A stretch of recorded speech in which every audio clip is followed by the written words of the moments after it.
Hi everyone, I'm Catherine with Visa Harmony. Today I will talk about if the petitioner needs to be in the USA when filing for a petition.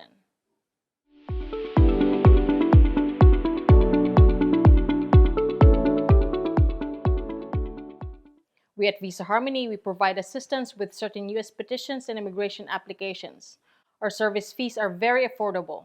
We assist with filling out the required forms, organizing all the requirements, sending the application packet to USCIS, and answer any questions you may have during the whole process.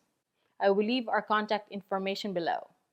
If you are a US citizen who wants to sponsor your spouse, parent, or child under 21 years of age to become a lawful permanent resident or green card holder of the USA, you might be wondering if you are required to be in the USA to petition for them.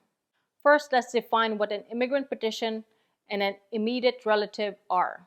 An immigrant petition is an application that you submit to the USCIS on behalf of your foreign relative to classify them as eligible for an immigrant visa or a green card. An immediate relative is a spouse, parent, or child under 21 years of age of the US citizen. To file an immigrant petition for your immediate relative, you must use the Form I-130 Petition for Alien Relative. This form establishes your relationship with your relative and your eligibility to sponsor them. You must also provide evidence of your US citizenship and your relative's identity and marital status. Now the question is, do you have to be in the USA to file the Form I-130? The answer is, it depends. If you are living in the United States, you must file Form I-130 either online or by mail. Filing online is faster and easier than filing by mail. You can create a USCIS online account to file online and receive case updates, communicate with USCIS, and respond to requests for evidence. If you are living outside the United States, you may be able to file Form I-130 at a USCIS international office or a US embassy or consulate abroad, depending on where you live. You can check the USCIS website for the list of countries where you can file Form I-130 abroad and the instructions on how to do so. Filing the Form I-130 abroad is not always possible. Some countries do not have USCIS international offices or US embassies or consulates that accept the Form I-130. It's called the Direct Consular Filing, or DCF. For example, in the Philippines, there used to be a local USCIS office at the US Embassy in Manila, and some of the US citizens in the Philippines were able to file for the Form I-130 for their immediate relative at the Manila US Embassy, and the processing was much faster.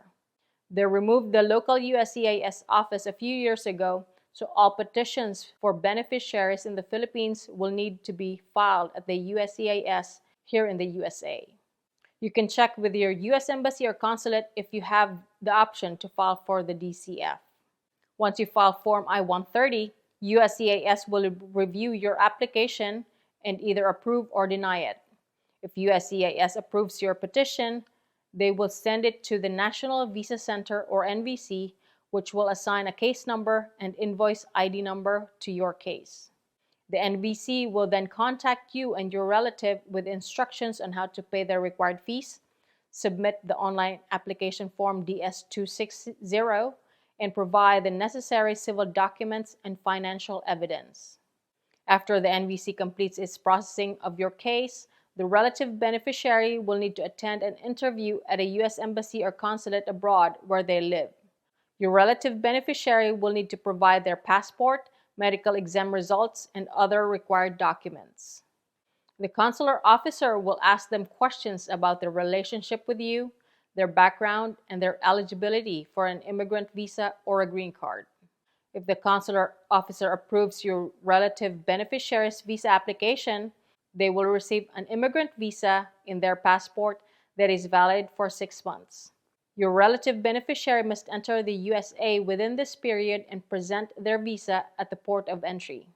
Upon admission, they will become a lawful permanent resident or green card holder of the United States.